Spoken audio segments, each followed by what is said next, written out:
नमस्कार दोस्तों, स्वागत है आप सभी का आज के मुख्य समाचार के इस वीडियो में, जहां हम आपके लिए हर दिन लेकर आते हैं देश और दुनिया की तमाम बड़ी खबरें। एक एक करके सभी बड़ी खबरों के बारे में आपको सटीक जानकारी देंगे।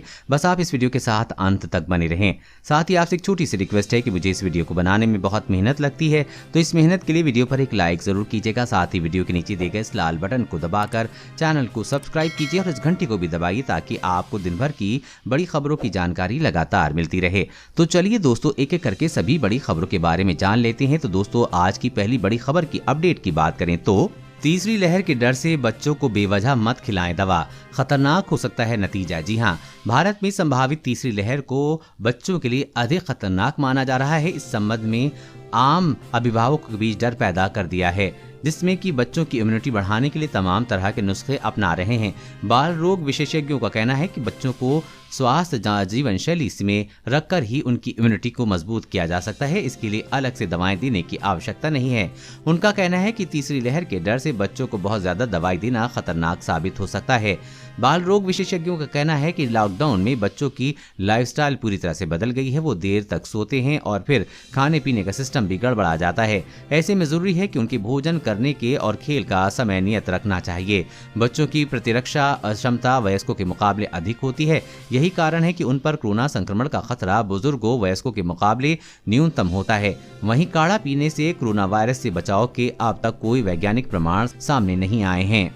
और अगली बड़ी खबर की बात करें तो एसबीआई ग्राहकों के लिए जरूरी खबर, 1 जुलाई से बदल रहा है सर्विस चार्ज। जानिए अब किस सर्विस के लिए कितना पैसा लगेगा। जी हां, अगर आप भारतीय स्टेट बैंक के ग्राहक हैं तो आपके लिए बेहद जरूरी खबर है। एसबीआई अगले महीने से सर्विस चार्ज में बदलाव कर रहा है। इसमें एसबीआई एटीएम ब्रांच से पैसे निकालने और चेक बुक जारी करने के शुल्क शामिल हैं। एसबीआई एटीएम से पहले 4 की निकासी फ्री रहेगी। बैंक ने फ्री कैश ट्रांजैक्शन की लिमिट 4 कर दी है, यानी कि अब अगर आप स्टेट बैंक ऑफ इंडिया के एटीएम से 4 बार से ज्यादा पैसा निकालते हैं तो आपको हर महीने में प्रति निकासी लेन देन पर 15 रुपए प्लस जीएसटी देना होगा। ये सर्विस चार्ज सभी एसबीआई और गैर एसबीआई एटीएम पर लगेंगे। वहीं एटीएम विड्रॉल के साथ ही बैंक ने ब्रांच से भी कैश निकालने की सीमा को 4 कर दिया है, यानी पहली 4 फ्री निकासी के बाद बैंक ब्रांच से विड्रॉल पर चार्ज लगेगा। वहीं नया अकाउंट खुलवाने पर बैंक की तरफ से कस्टमर को 10 चेकबुक पेज फ्री दिए जाएंगे। अगर किसी ग्राहक को एक वित्तीय वर्ष में 10 फ्री चेकबुक के अलावा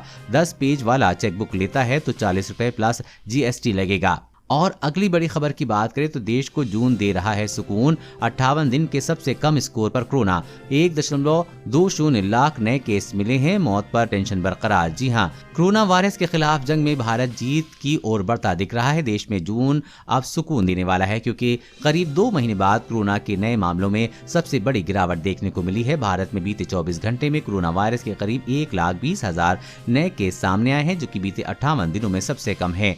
स्वास्थ्य मंत्रालय के लेटेस्ट आंकड़ों के मुताबिक बीते 24 घंटे में देश में कोरोना वायरस की एक्टिव केसों में गिरावट दर्ज की गई है। साथ ही इसी दौरान 2 लाख लोग कोरोना से ठीक भी हुए हैं। इस तरह से बीते 23 दिनों में लगातार नए मरीजों की संख्या में ठीक हुए मरीजों की संख्या अधिक है। वहीं मौतों की बात करें तो इस मोर्चे पर चिंता बरकरार है। देश में बीते 24 घंटे में 3,380 लोगों ने कोरोना से जान गंवाई है, जो चिंता का विषय है। और अगली बड़ी खबर की बात करें तो अब समुद्र में भी दुश्मनों के नापाक मंसूबों पर पानी फेरेगा भारत। नौसेना को मिली 6 परमाणु पनडुब्बी के निर्माण की मंजूरी। जी हां, अब समुद्र के भीतर भी दुश्मनों के नापाक मंसूबों पर पानी फेरने के लिए भारत ने अपनी ताकत और बढ़ाने की तैयारी कर दी है। रक्षा मंत्रालय ने भारतीय नौसेना के लिए करीब 73,000 करोड़ रुपए की लागत से 6 पारंपरिक पनडुब्बियों के निर्माण को शुक्रवार को मंजूरी दे दी। चीन की तेजी से बढ़ती नौसैन्य क्षमताओं के मद्देनजर भारत की क्षमता बढ़ाने के उद्देश्य से ये महत्वपूर्ण निर्णय लिया गया है। आयात पर निर्भरता घटाने के लिए पनडुब्बियां उस रणनीतिक साझेदारी के तहत बनाई गई हैं जो घरेलू रक्षा उपकरण निर्माताओं के विदेश की रक्षा निर्माण क्षेत्र की अग्रणी कंपनी के साथ साझेदारी में अत्याधुनिक सैन्य मंच बनाने की अनुमति देता है। इन पनडुब्बियों से अब समुद्र में भी दुश्मनों के नापाक मंसूबे पर पानी फिरेगा। साथ ही भारत समुद्र में अपनी क्षमताओं को भी बढ़ाएगा। और अगली बड़ी खबर की बात करें तो गंगा नदी में कोरोना से संक्रमित शव फेंकने पर वैज्ञानिक चिंतित, गंगा जल की शुद्धता पर शोध शुरू। जी हां, कोविड कर्फ्यू के दौरान गंगा की सेहत और उसकी जैव विविधता के बदलाव पर भारतीय वन्य जीव संस्थान ने शोध शुरू कर दिया है। शोध में कोविड संक्रमण शवों से गंगा पर पड़े प्रभाव का अध्ययन किया जा रहा है। साथ ही कोविड संक्रमण शवों को गंगा में न डालने को लेकर भी लोगों को जागरूक किया जा रहा है ताकि गंगा जल दूषित न हो। पिछले कुछ समय से कोरोना संक्रमित शवों को गंगा सहित अन्य नदियों में फेंकने की रिपोर्ट सामने आई थी। इसके बाद गंगा से जुड़े सभी विभाग और सरकारें इसकी स्वच्छता को लेकर अलर्ट हो गई हैं, ताकि ये पता चल सके कि गंगा में संक्रमित शवों को डालने में इसकी शुद्धता पर क्या असर पड़ा है। शवों की वजह से कहीं इससे रहने वाले जलीय जीव या वनस्पतियों को भी असर नहीं पड़े। सीधे गंगा का पानी पीने और अन्य कामों में इस्तेमाल करने वाले लाखों लोगों की सेहत पर इसका प्रभाव गंभीर है।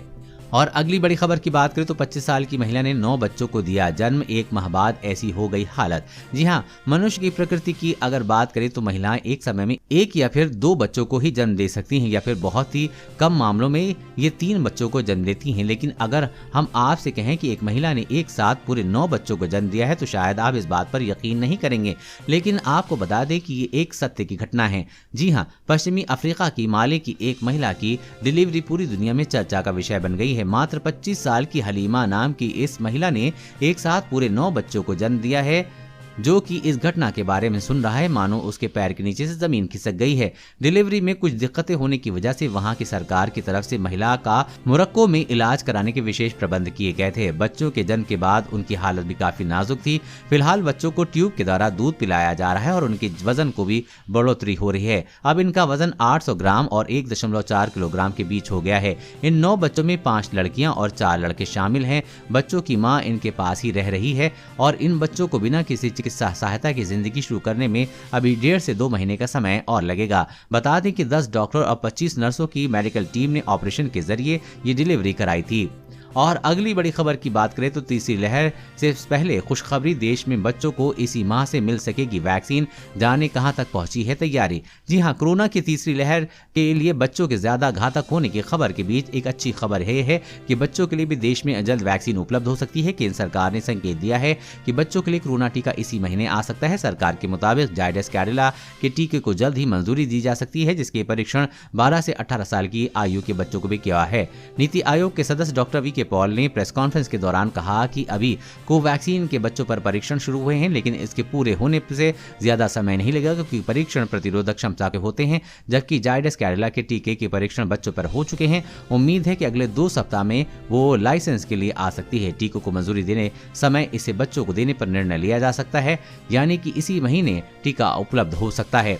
और अगली बड़ी खबर की बात करें तो चेतावनी, स्कूटर मोटरसाइकिल चालक हो जाएं सावधान, बगैर ISI मानक वाला हेलमेट लगाने पे होगी कानूनी कार्रवाई। जी हां, आज पूरे देश में बिना ISI मानक हेलमेट के इस्तेमाल पर रोक लगा दी गई है और इस तरह के हेलमेट बेचने पर, खरीदने पर कानूनी कार्रवाई की जाएगी। व्यापार जगत और गैर सरकारी संगठनों ने दोपहिया वाहन चालकों और सवारों के लिए ISI मानक वाले हेलमेट अनिवार्य करने के सरकार के फैसले का स्वागत किया है।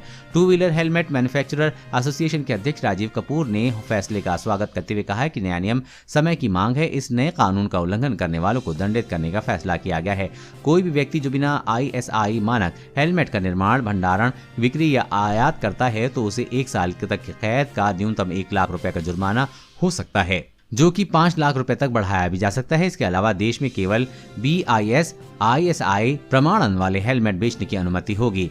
और अगली बड़ी खबर की बात करें तो घर बैठे खुद ही 15 मिनट में कर सकेंगे कोरोना की जांच। लॉन्च हुई देश की पहली ऐसी देसी रैपिड टेस्ट किट, कीमत 250 रुपए। जी हां, घर में ही बैठे बैठे कोरोना की जांच करने वाली भारत की पहली टेस्टिंग किट लॉन्च हो गई है। इस किट की मदद से महज 15 मिनट में रिजल्ट मिल जाएगा। अगले 2 से 3 दिनों में ये टेस्ट किट देश भर में दवा की दुकानों पर उपलब्ध हो जाएगी। इस टेस्ट किट को बनाने वाले पुणे स्थित माई लैब डिस्कवरी सोल्यूशन लिमिटेड ने एक बयान में जानकारी दी है। इस टेस्ट किट का इस्तेमाल उतना ही आसान है जितना घर बैठे टेस्ट किट में प्रेगनेंसी का पता लगाना है। इस किट को कोविसेल्फ नाम दिया गया है, जिसमें कि 1 यूनिट की कीमत 250 रुपए होगी। एक किट से एक ही टेस्ट होगा। इसके लिए नाक से स्वैब लेना होगा। टेस्ट किट 15 मिनट में ही रिजल्ट बता देगी। कोविसेल्फ की 1 यूनिट में एक टेस्टिंग किट है और इस्तेमाल से जुड़े निर्देशों वाली लीफलेट होगी। कंपनी का दावा है कि ये टेस्ट किट देश भर में दवा की दुकानों पे मिलेगी।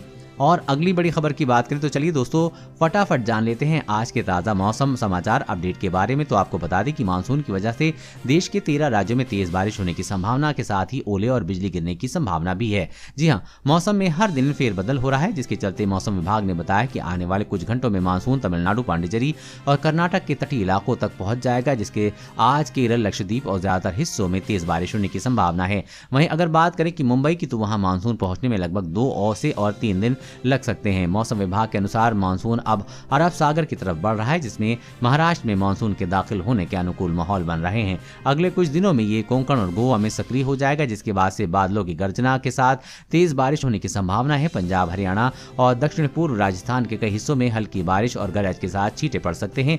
वहीं देश भर में कई बने मौसमी सिस्टम बन रहे हैं, जैसे कि एक चक्रवाती हवाओं का क्षेत्र मध्य पाकिस्तान और इससे सटे पंजाब और उत्तर पश्चिमी राजस्थान के ऊपर बना हुआ है। हरियाणा के ऊपर एक चक्रवाती हवाओं का क्षेत्र बना हुआ है। एक अन्य चक्रवाती हवाओं का क्षेत्र दक्षिण महाराष्ट्र तट के पास पूर्व मध्य अरब सागर के ऊपर बना हुआ है, जिसके चलते देश के कई राज्यों में जैसे सिक्किम, तमिलनाडु, उत्तराखंड, राजस्थान, हरियाणा, दिल्ली में अगले कुछ घंटों में भारी बारिश हो सकती है। वहीं अगले 24 घंटे के दौरान मौसम का हाल कैसा रहेगा, तो आपको बता दें कि लक्षद्वीप, केरल, कर्नाटक, मध्य प्रदेश, कोंकण और गोवा के कुछ हिस्से, रायलसीमा, तमिलनाडु, पूर्वोत्तर भारत के हल्के से मध्यम बारिश के साथ कुछ स्थानों पर भारी बारिश हो सकती है। मराठवाला, विदर्भ, दक्षिण पश्चिम मध्य प्रदेश और गुजरात क्षेत्र के कुछ हिस्सों में हल्की से मध्यम बारिश के साथ एक दो स्थान पर तेज हवाएं चल सकती हैं। तेलंगाना, आंध्र प्रदेश, छत्तीसगढ़ के कुछ हिस्सों में बारिश हो सकती है। पंजाब और दक्षिण पूर्व राजस्थान के कुछ हिस्सों में छुटपुट बारिश और बादल की तेज गर्जना होने की संभावना है। दोस्तों, आज की खबरों में बस इतना ही। इसी तरह हर रोज काम की खबरें जानने के लिए आप हमेशा हमारे साथ जुड़े रहें। हमारे साथ जुड़ने के लिए वीडियो के नीचे दिखे इस लाल बटन को दबाएं और साथ ही इस घंटी को भी दबाइए, ताकि आपको हर खबर की सटीक जानकारी मिल सके। जय हिंद।